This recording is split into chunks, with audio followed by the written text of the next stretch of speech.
Hi, I'm Rob from robandphoto.com, and today we're going to be looking at a really useful, cheap bit of kit that could transform the type of photography you do, expand it, and really amaze you actually, and get you into the world of macro photography.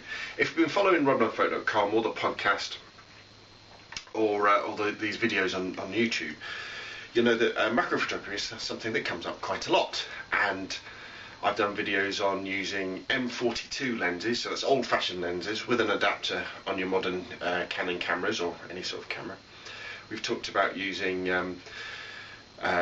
filters that go on the end of your camera. We've talked about free lensing when you flip your lens over. But the problem with most of these techniques is that they can make it very difficult to get an in-sharp photograph, say with free lensing because you're shaking. You've got to bring extra kit with you, as in if you're using M42 lenses and extension tubes, and so they're not really that practical when you're out and about on a photo walk, unless you're the type of photographer who likes lugging around lots of kit. I know personally with me, I carry a low pro photo runner camera bag, which is really only just big enough for a camera with a lens on it, a spare lens, and some bits in it, and I don't really want to be carrying anything else with me apart from obviously batteries, lens cloths and the like. So this is where a genuine Canon, well it's not a genuine Canon, it's a Canon Fit EF extension tube set can really come into its own. So if you don't know anything about extension tubes, what they do is you take your lens and they go between your lens and your camera body. Right, so let me take the lens off my 350D. So they go between your lens and your camera body, a bit like that. And so what they're enabling, basically what they're doing is they're magnifying the scene in front of your lens. A bit like, imagine you had a projector that you know, and you were showing photographs or a film on a screen.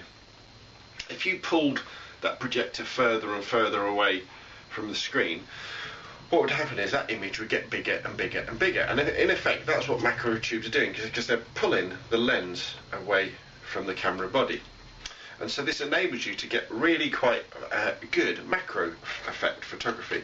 And any sort of extension tube set you'll see actually sort of comes apart into different bits, because the longer the macro tubes are, in other words, the further the way they are from the camera, the more magnification you get.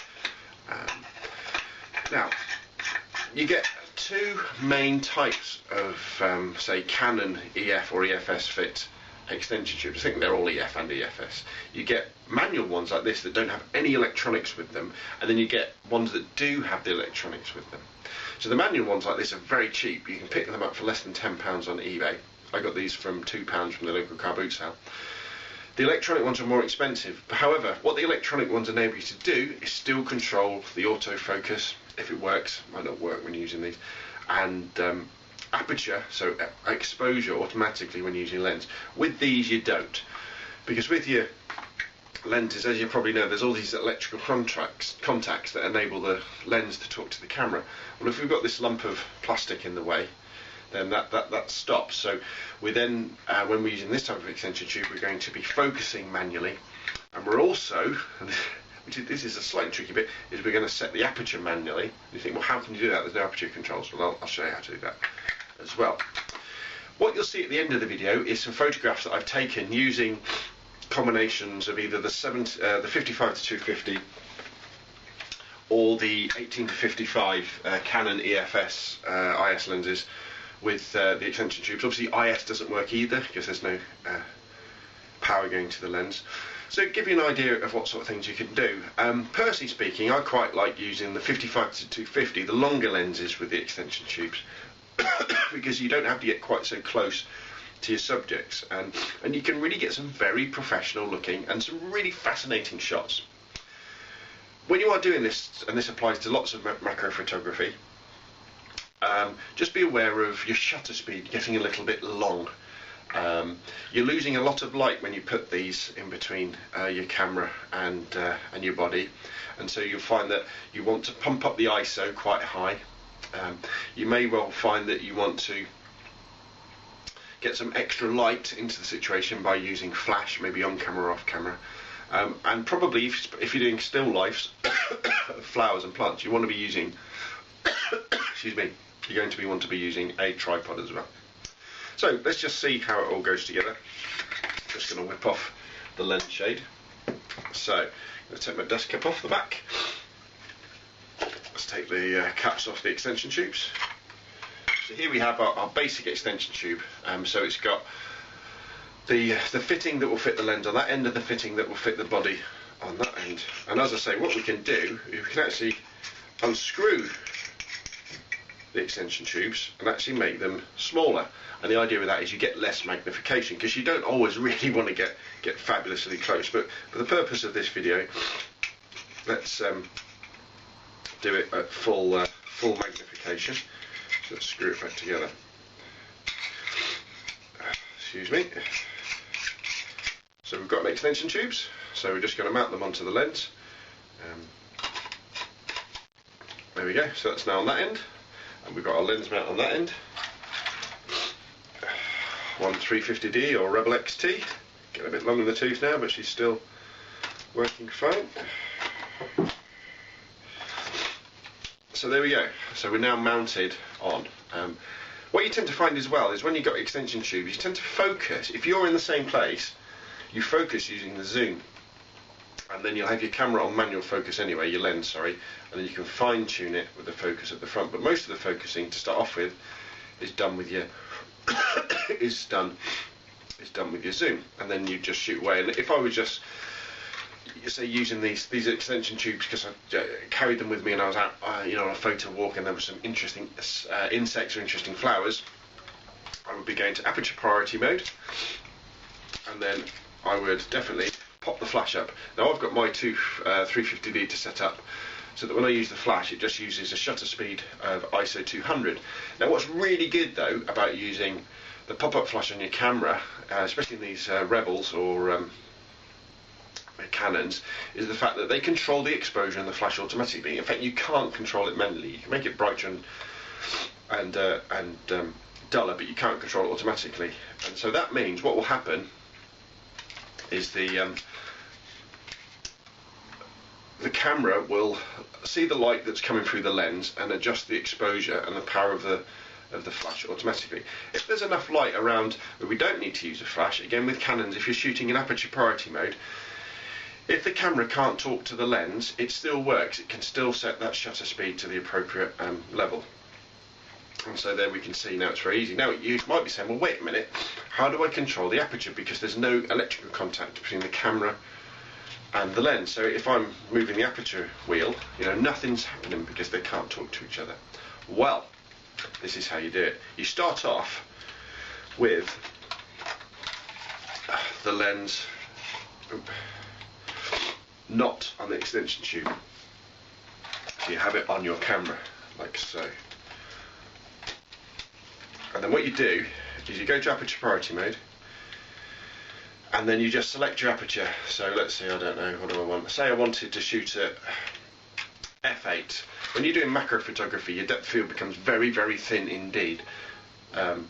But what you might want to have is to try and expand that again, but be very careful with your shutter speed getting slower as you go. But say we want to go to f8, so I'll set it to f8 on here, and this is the clever bit. You press the shutter preview button, sorry, the aperture preview button on the side of your camera, and you can probably hear, you'll hear the aperture is closing, and then you press the release on your lens, which is the little one next to it, and then just twist the lens off. And what that will have then done is it will keep your setting of f8 onto that lens. Now it's always set at f8 until you put it back on the camera. So what I'll do is let me set it at a tight aperture so you might even be able to see it. Let's go to f22.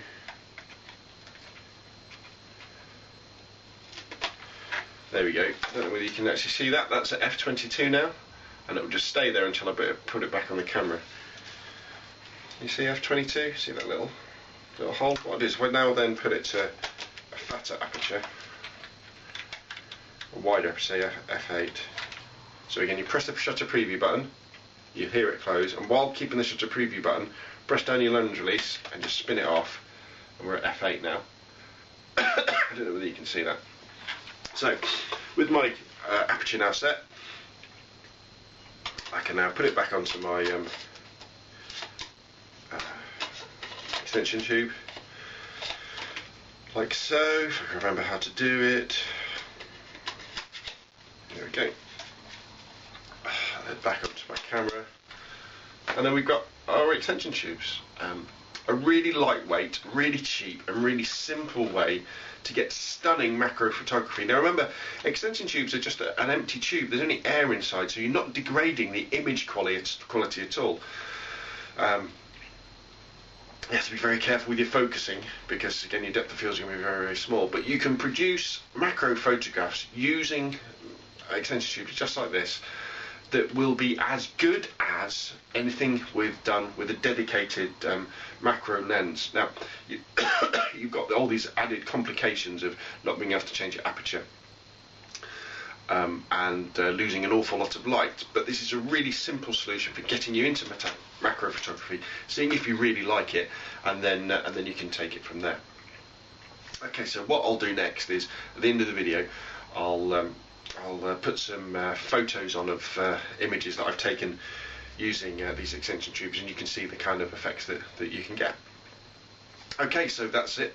My name's Rob from robnunphoto.com, and that was my video of Canon EF Fit manual extension tubes. Thanks for watching.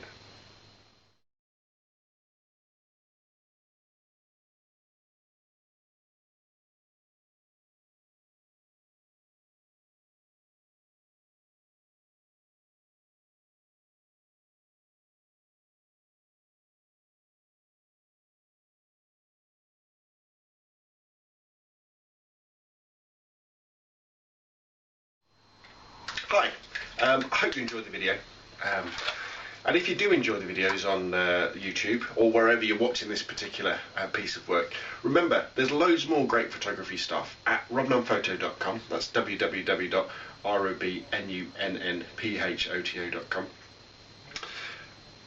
Excuse me. And over there you'll also find the SCL Photography Podcast.